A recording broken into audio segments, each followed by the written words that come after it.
say you're fine, but I can see right through. You're holding your secrets for way too long. This can't keep going on. With every lie, they keep on hurting you, getting away with everything they do. This can't keep going on. No, we're gonna find them, and I'm gonna fight for you. They better start hiding. We'll be running with the lions, lions. We'll be running with the lions, lions. They can't run, they can't hide. We won't stop until they're down. We'll be running with the lions, lions.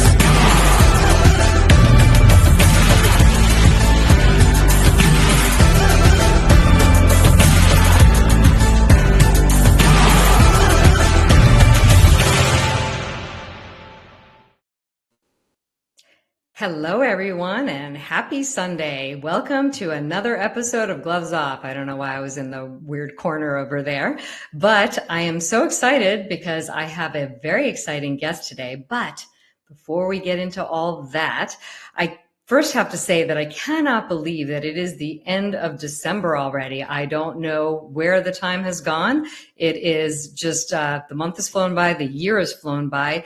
We're looking at Thanksgiving already, for heaven's sake. And I know after that, the whole year goes by really, really quickly. So I hope everybody has some really fun plans for Thanksgiving. And for those of you who are traveling, I wish you some very, very safe travels.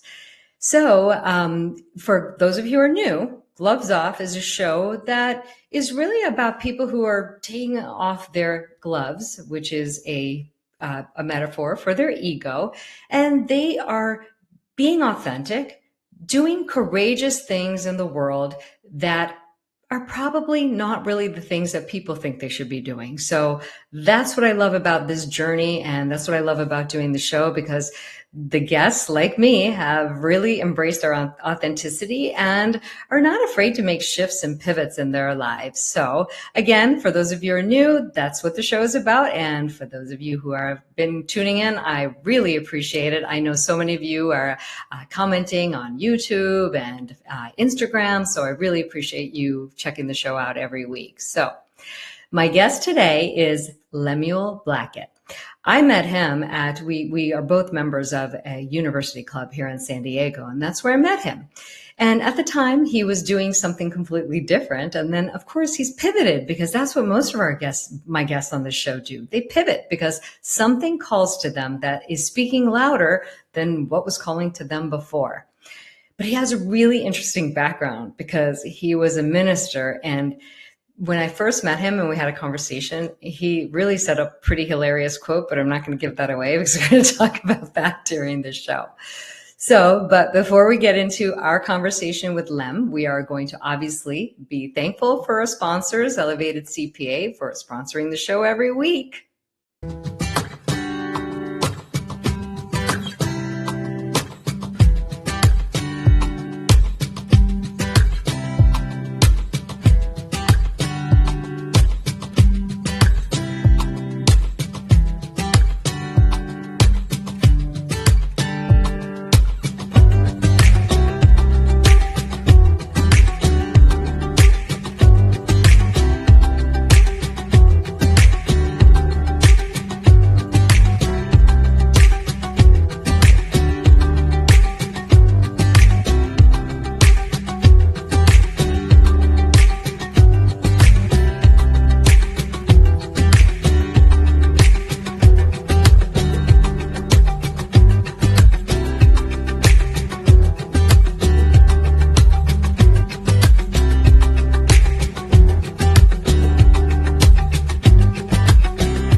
As many of you may know, I am big when it comes to women's empowerment. So because of that, I usually do business with people who respect women, value their voice. And one of the big things that I noticed about working with Elevated CPA is that it's really a nice relationship that it becomes fostered. It's not just transactional like some some relationships are. And actually, I'm going to be interviewing Tammy Long next week, who is the co-founder. So we're going to deep dive into her story. I love that they're such a great team. But back to our guest for today. So, like I said, Lem has had a very interesting history. So he, again, was a minister, and now he's doing some different things. And right now he is in the philanthropy space. So I can't wait to hear what he's doing, because to be honest with you, I don't really know that much about it. And I love it when it's a surprise. So let's welcome Lem to Gloves Off.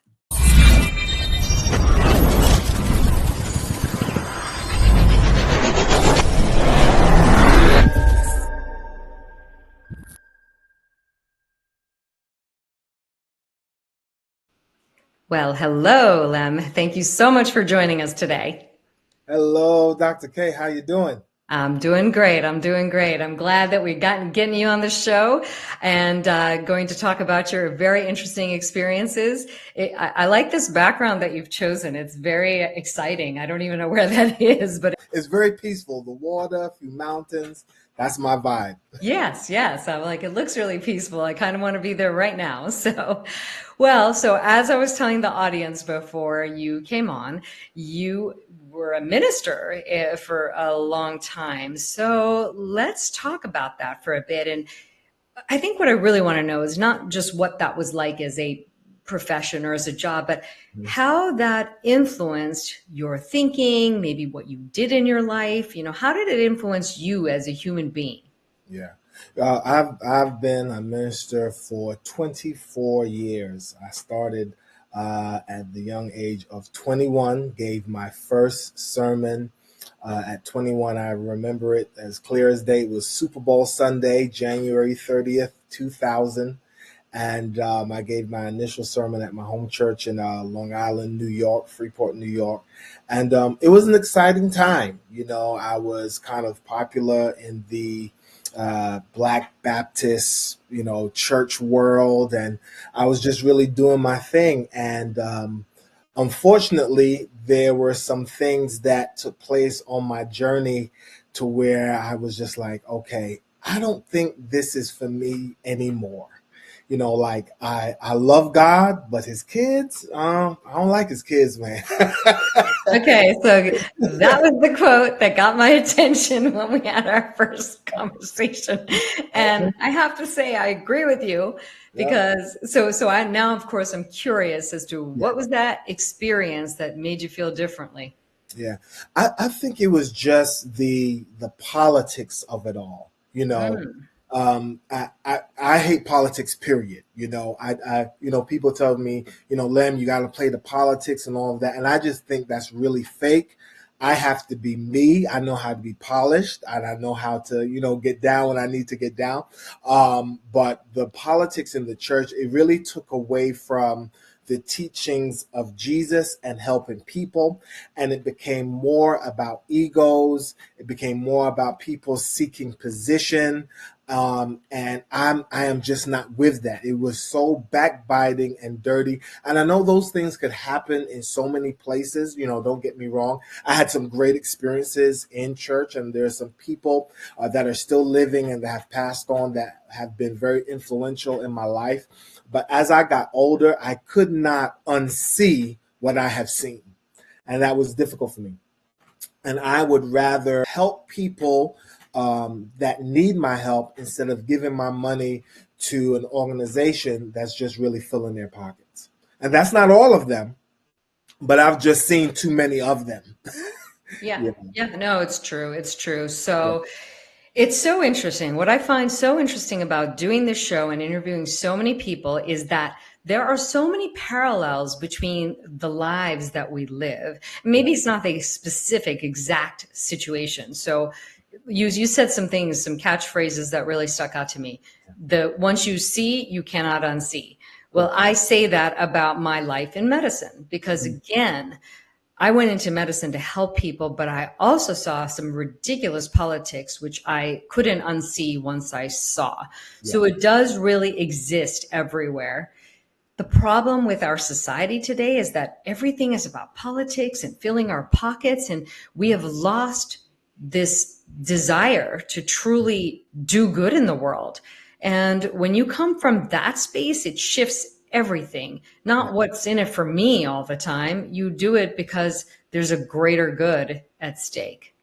Absolutely. And I believe my calling wholeheartedly is to help people that cannot initially help themselves. I'm Mm-hmm. that person that helps them get that foot up, that recommendation, that phone call, that reference that they need. And then I wish them well. And if I'm raising money for an organization that really wants to make a difference in someone's life, that means I'm fulfilling my calling. So like many people I'm connected to, they're looking for the next church that they could pastor, the next position they could get. That's fine.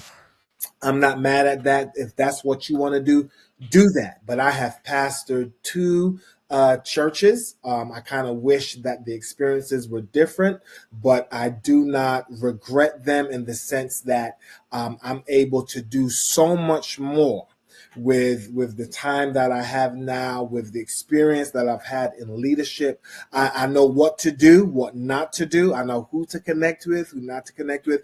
And, I can detect sleaze bag from 20 miles away. You can't put wool over my eyes. I've seen too many of those guys. So I know you can't car sales me into a position. Just can't. You can't do it. I love that. I love that. So why is it that you say that? I mean, is it your intuition? What do you see in the sleaze bags because I also have that capability. Yeah. I can see them from very far away and I just stay far away. Those are the people that don't pay attention to you until you start getting a significant platform. And now they want to write. Now, it's not like they haven't had their own success.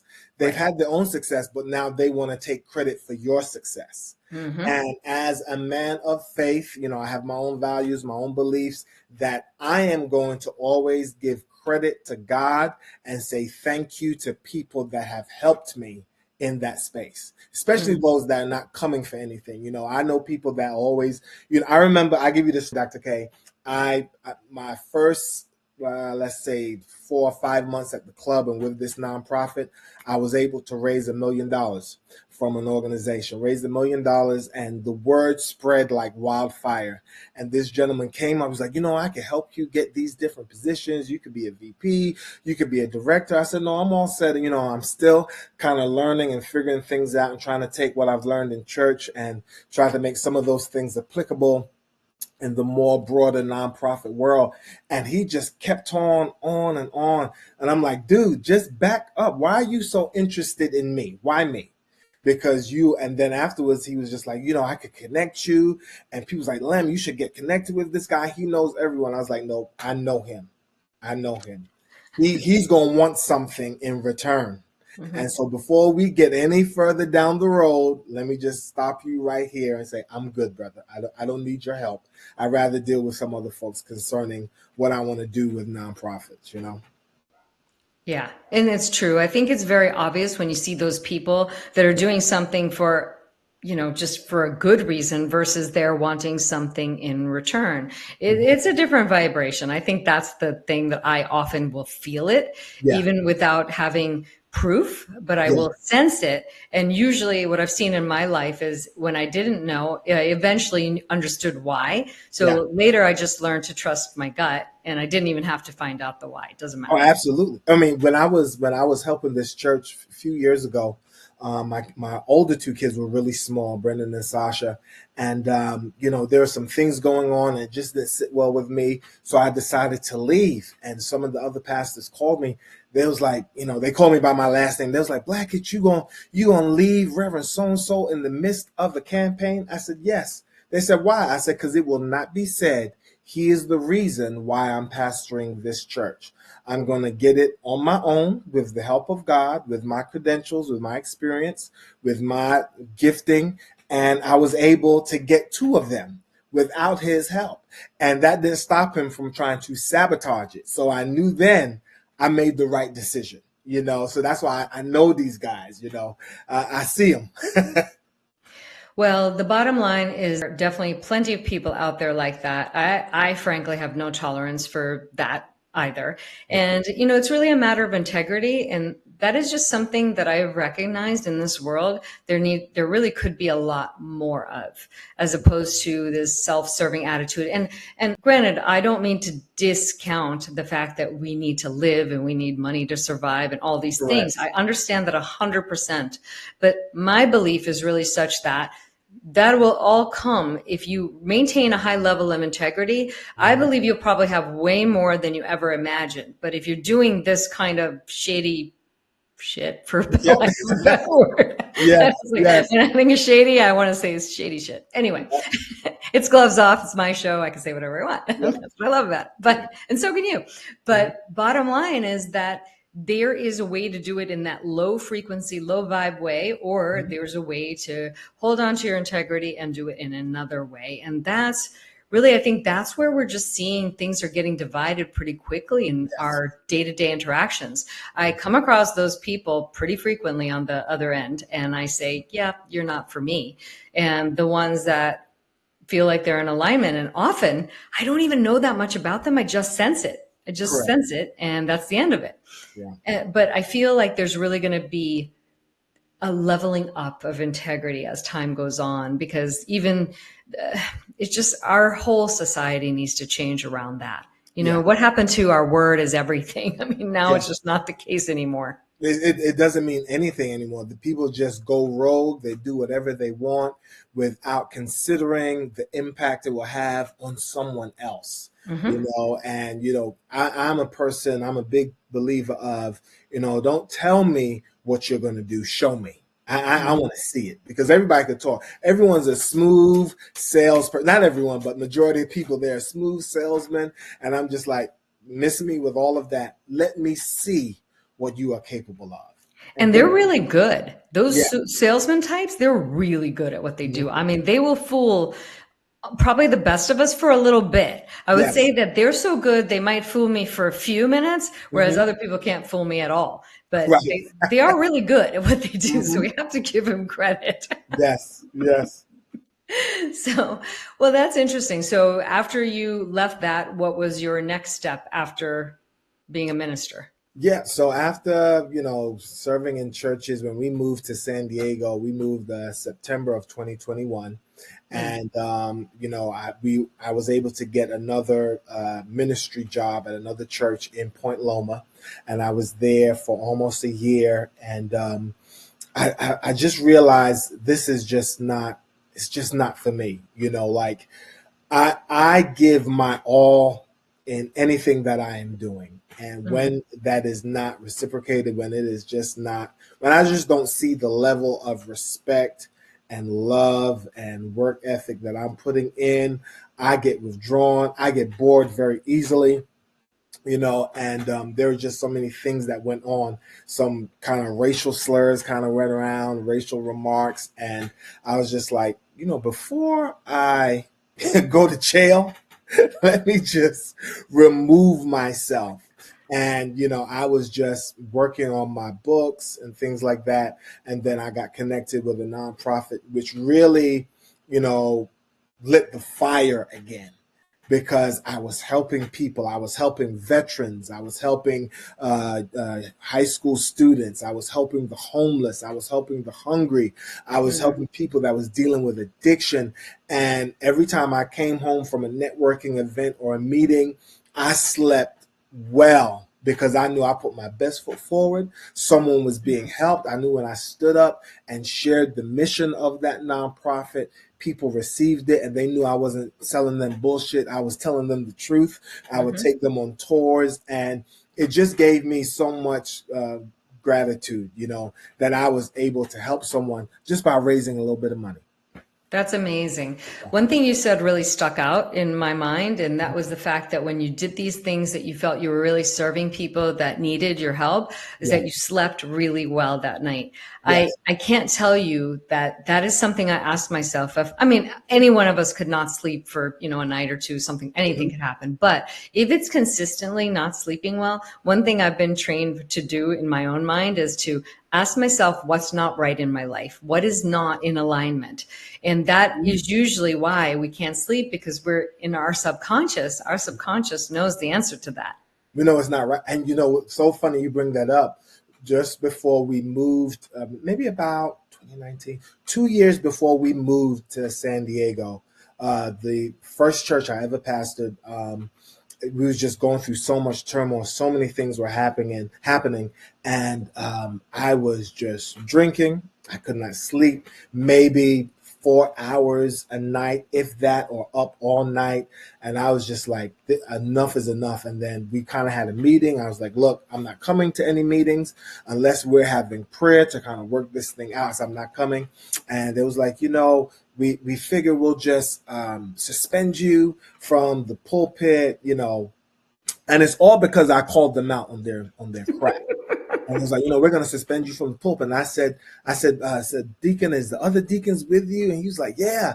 I said, okay, great. Everybody can hear me. Am I on speakerphone? He said, yeah. I said, consider this my resignation, effective immediately. And I said, you, sir, can go to hell. I hung up the phone. I got something to eat. I got in the bed and I slept almost 12 hours. My wife had to come in and shake me because she knows sometimes I'm up at 1 a.m., I'm up at 3 a.m., and I'm up all day till around midnight and maybe getting 2 hours of sleep. She shook me and was like, hey, are you good? I was like, I'm great. Let's go to the beach. Like, wait, what? Yeah. I want to go to business. Our subconscious knows when something is right. I didn't sleep for a really, really long time till I got my life back to where I wanted it to. And I have to tell you, every once in a blue moon, I may not sleep well, but I have to tell you, it's 98% of the time I'm sleeping like a rock. There you go. I'm out cold and I love it.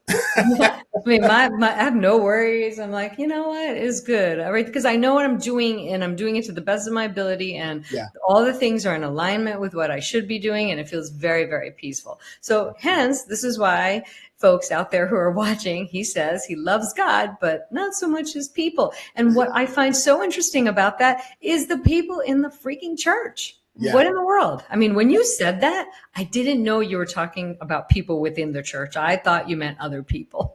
Yeah, no, in the church. I mean, I could tell you some stories. So I'll give you one. When my first church, they in African American church, they have a installation committee. You dress up and all the pastors come. There's a ceremony and all of that. So afterwards, we all took pictures. And so there was a particular family, and this is all in my book on trauma. There was this particular family that just did not like me because they just wanted to run the church their way. Mm-hmm. And I kind of shared with them, this is not the way things are done. Let's kind of hash this out. So anyway, one of their cousins took a picture, photoshopped it, where it had my arm around this woman that was not my wife. But it was a whole group of us at the installation ceremony that took the picture, but they cut out my wife that was on my left and only kept the woman that was on my right and started circulating the picture. And so one of my ministers called me and said, Rev, I don't have Facebook. And I was like, it's 9:00 at night. You called me to tell me that you don't have social media. Like, what the hell are you talking about? And she's like, there's some picture going around with you hugging this particular person. And when I tell you, Dr. K, I was fired up because they were making accusations that I was sleeping with her. And so I didn't say anything. I said, no worries. I went home. I told my wife what happened. She's like, what are you going to do? I said, I'm not going to say anything. I said, we're going to have a meeting on Friday and I'll speak with the deacons. I spoke with the deacons on Friday. They were in shock. I said, I need you all not to say anything till Sunday. I said, I want to meet with the woman. I want to meet with her husband. I want to meet with the woman that's making the accusations. I want the deacons in there and my wife. Dr. K, this was the shortest sermon I ever preached. It was 10 minutes. I was done. I was fired up. I came downstairs. I showed her the picture. I said, what is the meaning of this? The husband was there. Everybody. I said, what is the meaning of this? Oh, it just didn't look right. I said, first of all, you're full of it. I said, this is a Photoshop picture. This is the original picture. The woman's husband is there. And he's like, Rev, I have no beef with you. I already know that you have integrity, everything. I tell you, Dr. K, I laid her to rest in that office to where she jumped up. She never came back to the church while I was the pastor. Well, she shouldn't. That was like 3 years later. She did not. That is so ridiculous. I mean, so anyway, that was when you put your gloves on, right? You were Yeah, like, I'm putting my gloves on. I'm not taking them off right now. They're going on. what's going on? And We're gonna fight. yeah, and they just knew then that I was serious, that you could not set me up. You could not do like miss me with all of that. Go where you. I'm not perfect now, Well, of far course from perfect, but don't try and start trouble. My wife is just sitting there like, are you kidding me? Like, that, you guys need a hobby. 100%. Honestly, it really feels so childish. It feels like something that would happen in high school, and we're grown people, which is ridiculous. So, Exactly. and actually, this is a perfect segue. You mentioned your book, and I want to obviously get into that. So, tell us a little bit about your book and what it's about, or what motivated you to write it. Obviously, Yes, trauma, but definitely trauma. And so it's called Help, I'm Dealing with Trauma. And it's called Real Talk, Real Healing. And basically, what happened was I was writing a book and I sent it to the publisher. And he said, this is really nice. And I said to him, I said, I have thick skin. He's like, okay, I'm really tired of people just being surface. I want you to go deeper. I said, oh, nothing but a word, my friend.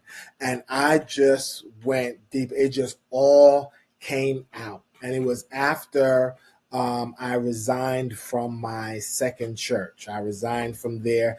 And what I did was I just got up every single morning, 5 a.m., kind of just meditated. And I would write after I helped Kim get the kids off. I would write from about 8 a.m. till about 1 p.m. And then I came to San Diego before we moved, and I wrote every single day for 7 days straight. That's where I finished the book. So it's about the things I've gone through in church. It's about the domestic violence that I witnessed with my sister and her boyfriend. I share stories of how my father tried to hit my mom in my presence. And as my mother tells me the story, I leaped off the bed as a 2-year-old and bit him in his ankle and told him to get out.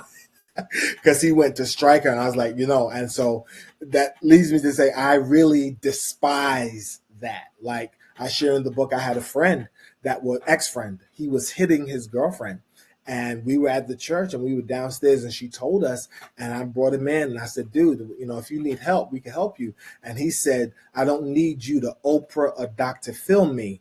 You need to stay out my business. And I said, I will kick your fucking ass in the basement of this church if you ever put your hands on her again. So I share about those experiences, how my wife went through because she likes to wear braids in her hair, and that she would be rejected from promotions because she would like to wear braids. And a senior vice president who happened to be a Black woman told her, oh, I wish I could wear braids, but the board would not approve.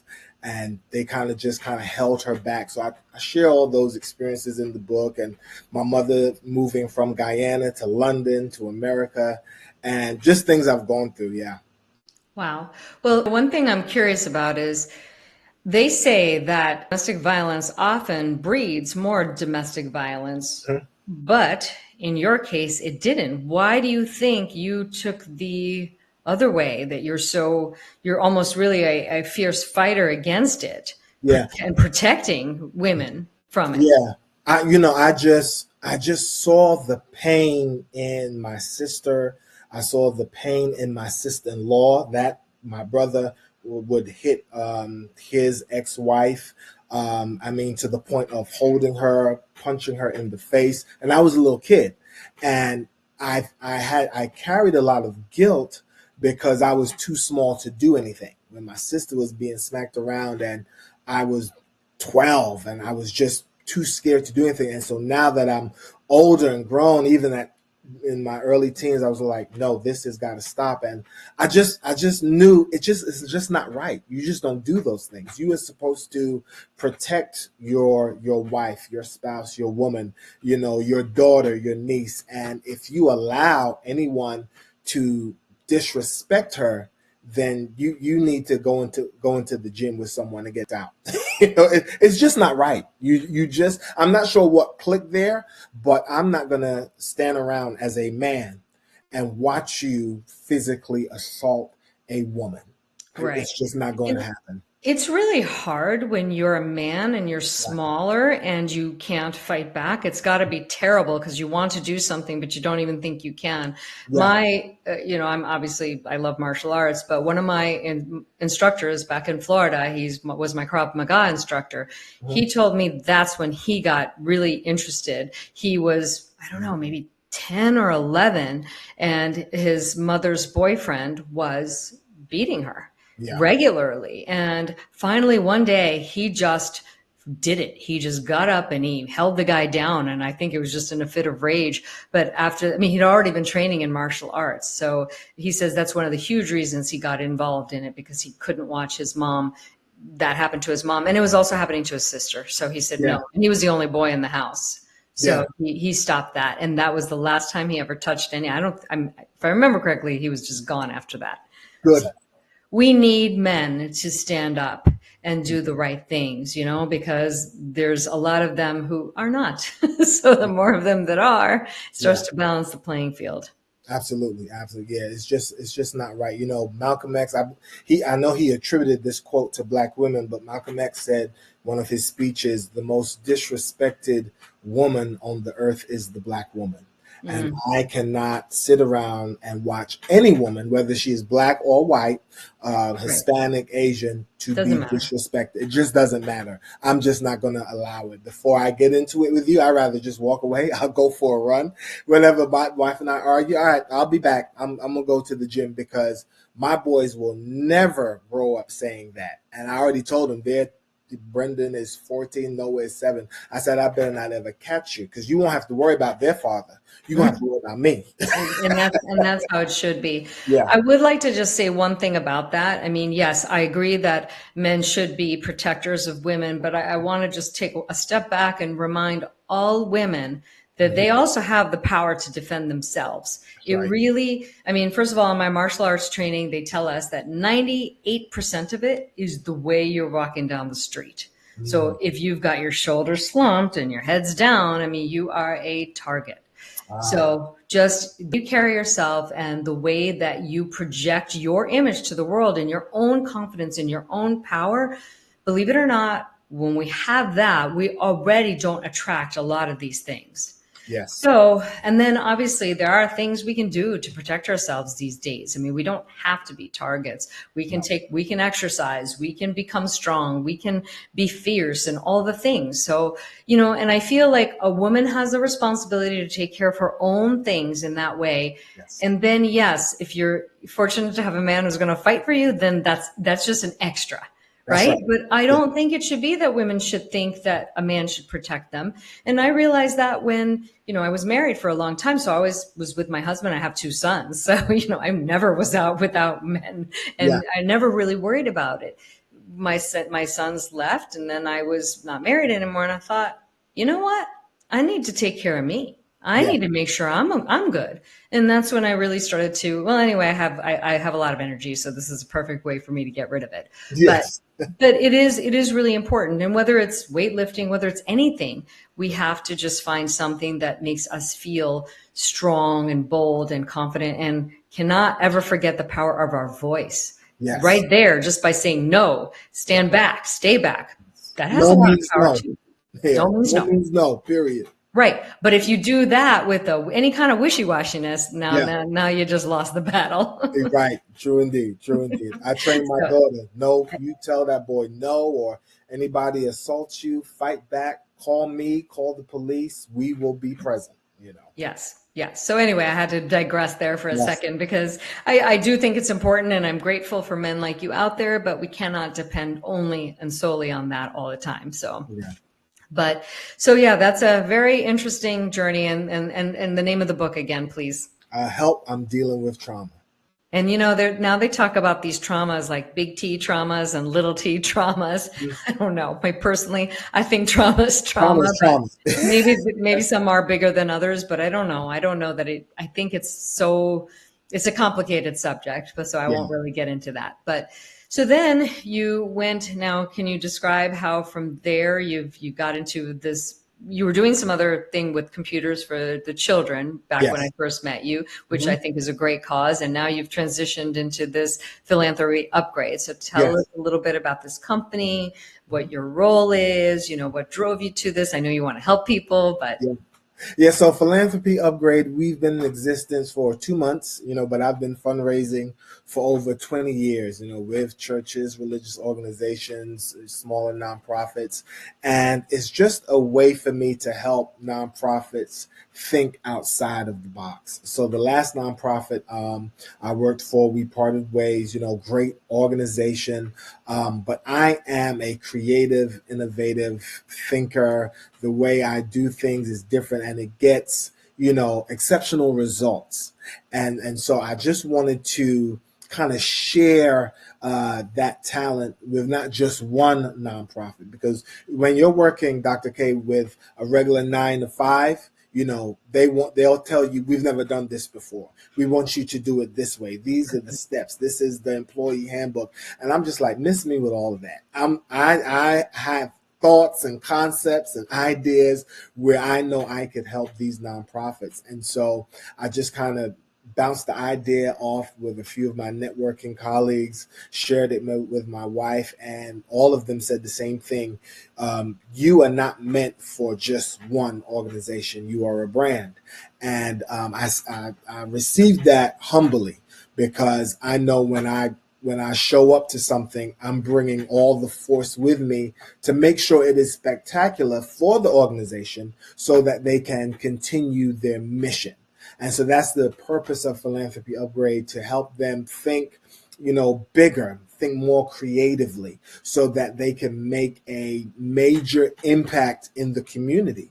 Because sometimes folks are struggling. They're struggling with donor retention. They're struggling with new ideas and different ways to fundraise. And so I come alongside those organizations to kind of help them be a little bit more strategic, more analytical, and see how we can target new prospects and don't be afraid to get feedback from these folks. If this particular event didn't work, how can we reshape it? How can we think differently? Who could we invite? Maybe it's the wrong day, the wrong time, the wrong month even. All of that is wrapped up in fundraising. There are certain times when you'll go after sponsorships from companies just before they start working on their budget for the fiscal year. This timing is everything. The people, the connections, So yeah.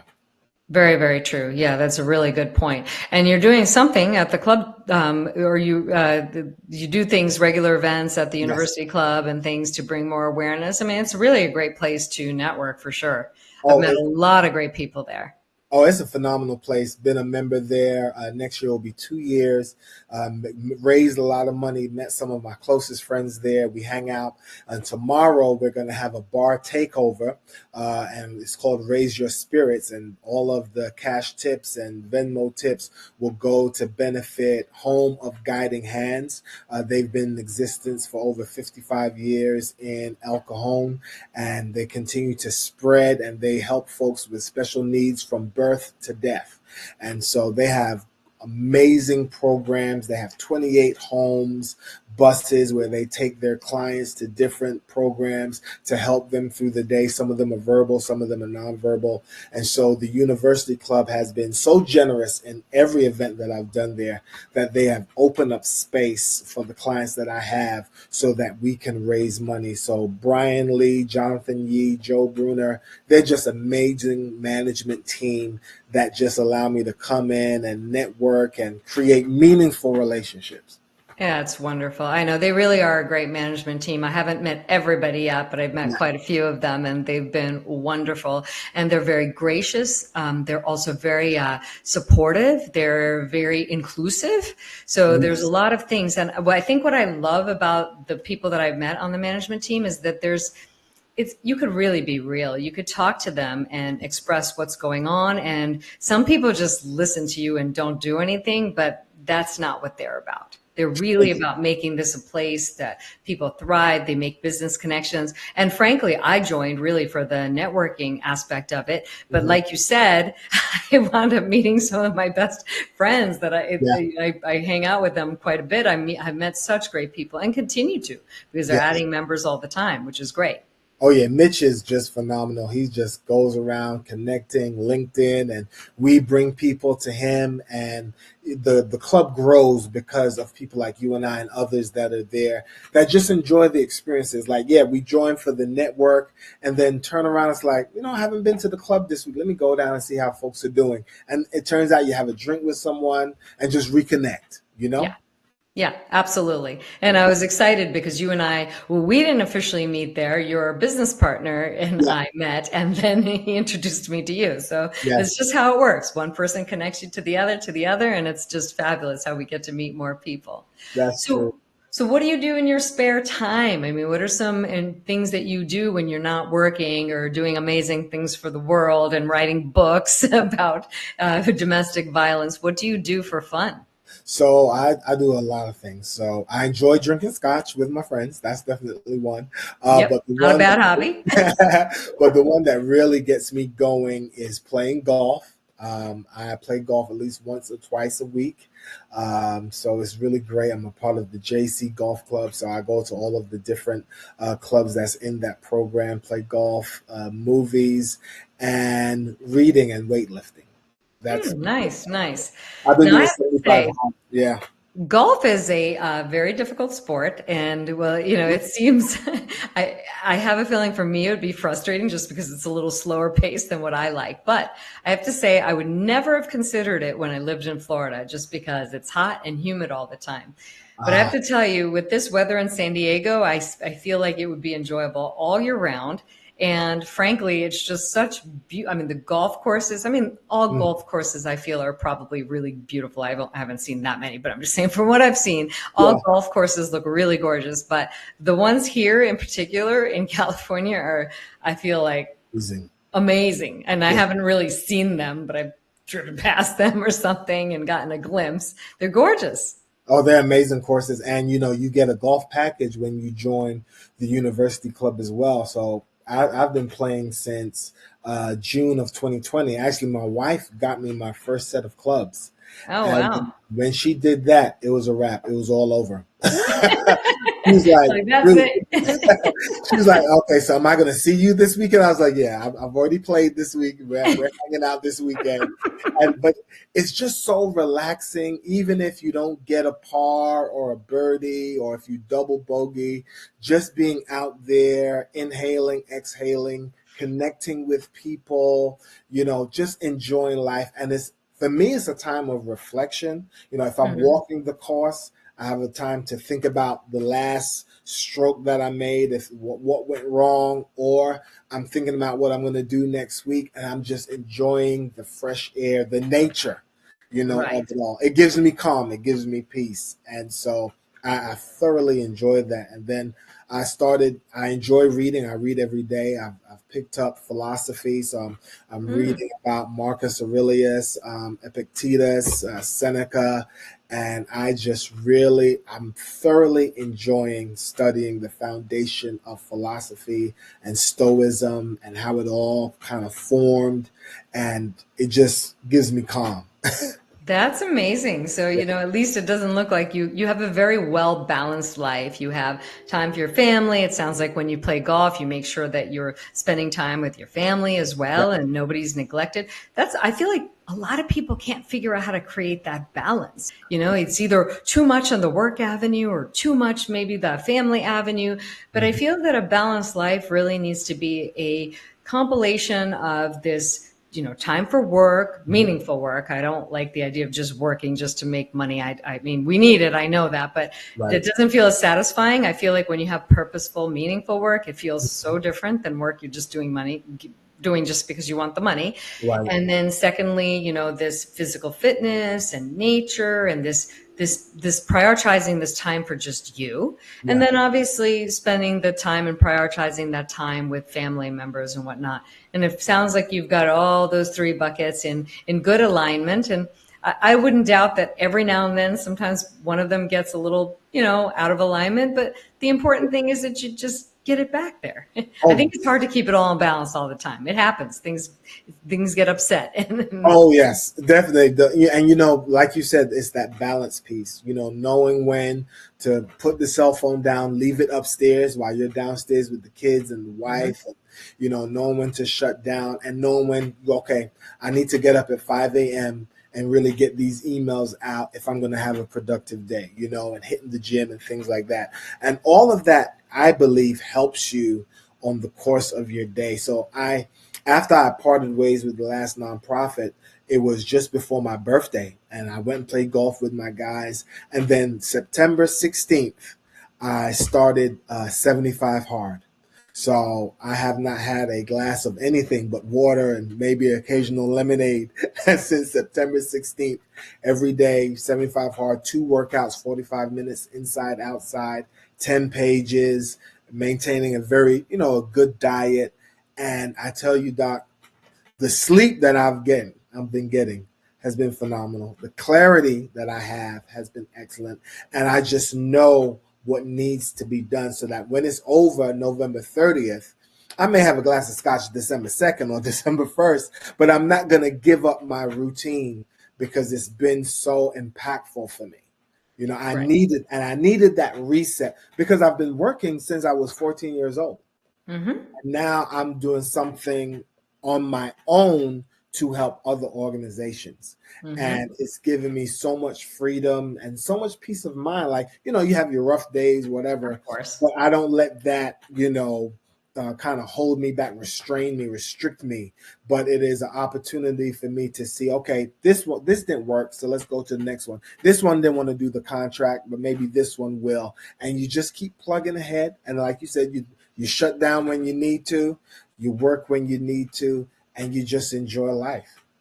But I feel like a lot of what you're saying is really also about being in a really generally positive mindset. Not that stuff doesn't probably get you down or upset every now and then. It happens to all of Mm-hmm. us. But I think it's once are able to shift out of that and back into something that's positive, you really have this ability to do more with your life. And for me, that's what I find, that the more I'm able to stay balanced with my emotions and all these things, the more I'm able to get done in any given day. And sometimes I look at my days and go, I can't even believe I got all that done.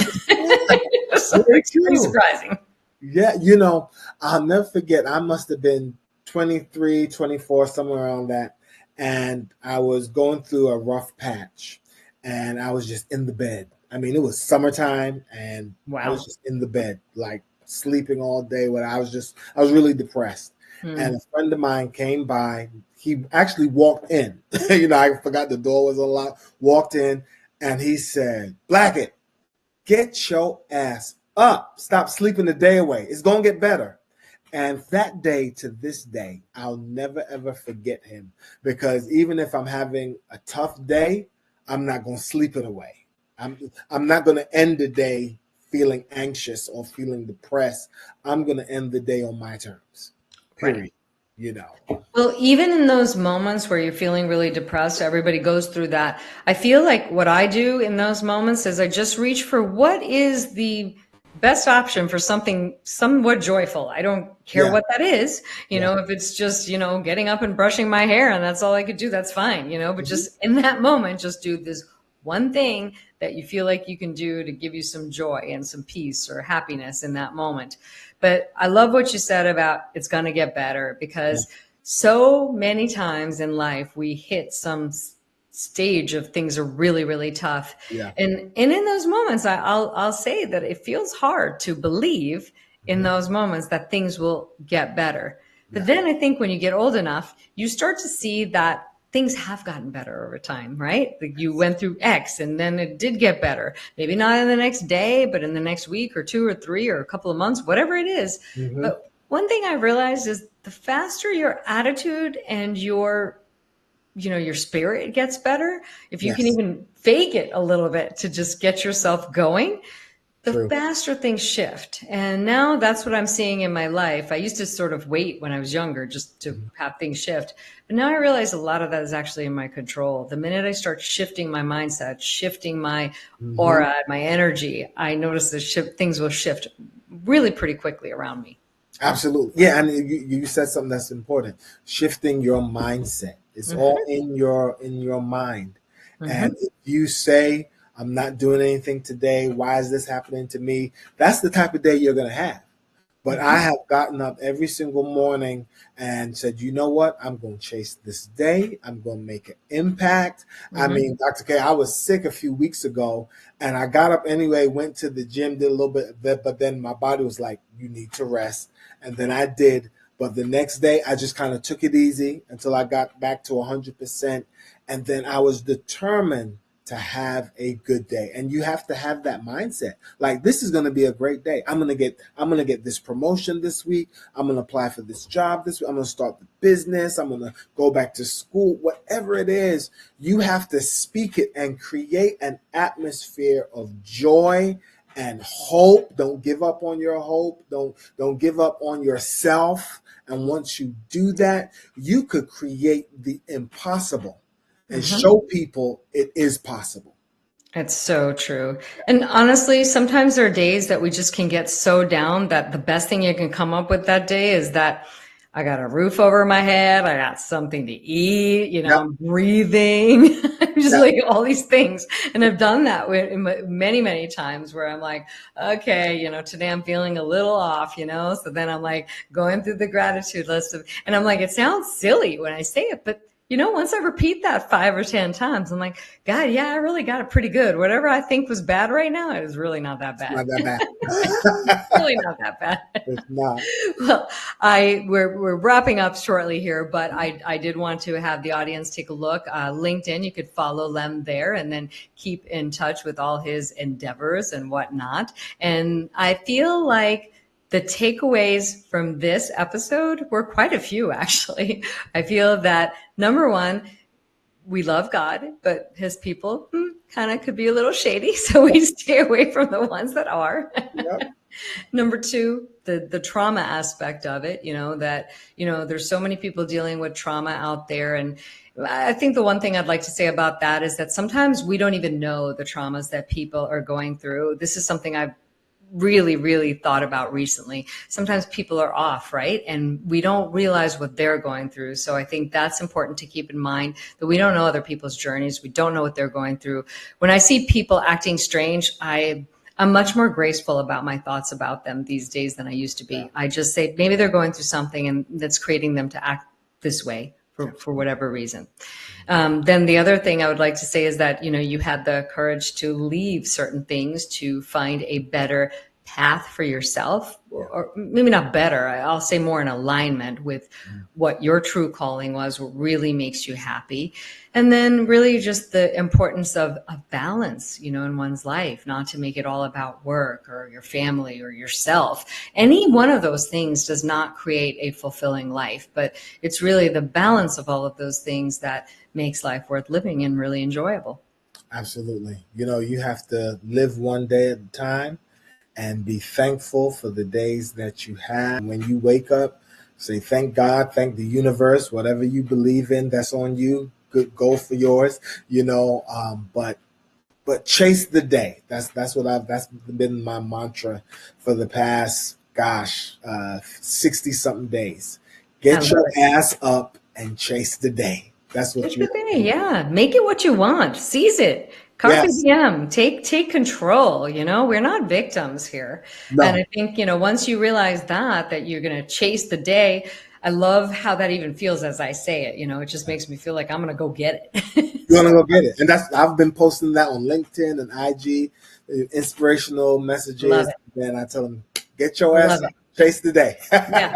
And here you heard it from a pastor, and these are important messages. So I am so grateful and so blessed that we got to do this interview. I knew it was going to be fun.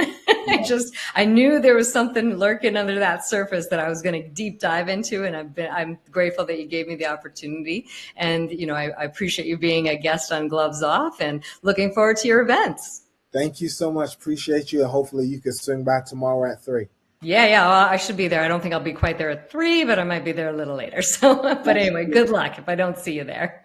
Will do. Thanks, Dr. K. All Appreciate right. you. Thanks for being here, Lem. Bye. Bye. Well, I hope you guys enjoyed that. I've really enjoyed the depth of the conversations that we got to have with Lem. They were very, very interesting. And I just love the parallels between really my life, his life, and frankly, probably all of our lives. We can relate to a lot of the things that he was speaking about. So as I mentioned earlier, next week I'm going to be interviewing Tammy Long. So she is Doug Benefield. I've interviewed him probably several months ago. They both are co-founders for Elevated CPA. So we're going to deep dive into some fun, interesting conversations. I know you're probably sitting there going, well, they're accountants. How could it be interesting? Well, we're going to make it interesting because we're not just going to talk about accounting. So it's going to be interesting.